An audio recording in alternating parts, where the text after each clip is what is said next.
Thank you so much, Julia. Well, fire officials say every year there's an uptick in structure fires as the temperatures drop. This is mainly because of unsafe home heating practices. News 13's Ryan Stockett spoke with officials to get tips on ways people can heat their homes properly and safely.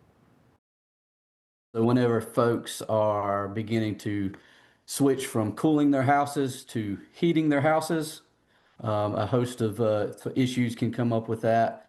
Asheville Fire Department saw an uptick in dispatch structure fire calls from October to November. Division Chief Nathan Rogers with the Asheville Fire Department clarifies that almost all of the structure fire calls they've responded to this year have either turned out to be a false alarm, a smoke scare, or an equipment malfunction. But one of the calls they responded to in November was an actual chimney fire. He's reminding people to make sure they have a sturdy screen in their fireplace and to properly dispose of the ashes. He says it's typical for fire services to experience an uptick in structure fires as we move into the winter season. Brevard Fire Chief Chase Owen agrees, adding that on top of responding to chimney fires, this time of year they often see people overloading the electrical system, which can cause a fire. Is people overloading the electrical system or overloading cords, overloading power strips, trying to plug 2 or 3 heaters into one power source. And that overloads that outlet, breaks down the wiring or breaks down the power strip, whatever they've got it hooked up to.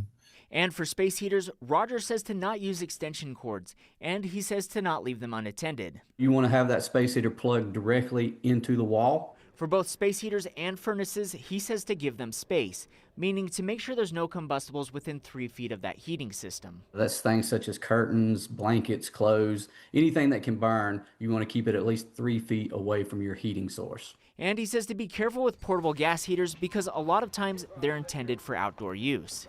All right, while they might be very strong heat source and they put off a lot of heat, they will build up carbon monoxide if they're not properly ventilated. Carbon monoxide poisoning can also happen when people bring a generator inside their home or when they use their oven as a heat source.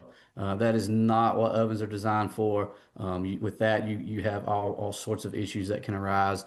They get too hot for one, and so things around them, things on top of them can catch fire and spread quickly. Ryan Stockett, News 13.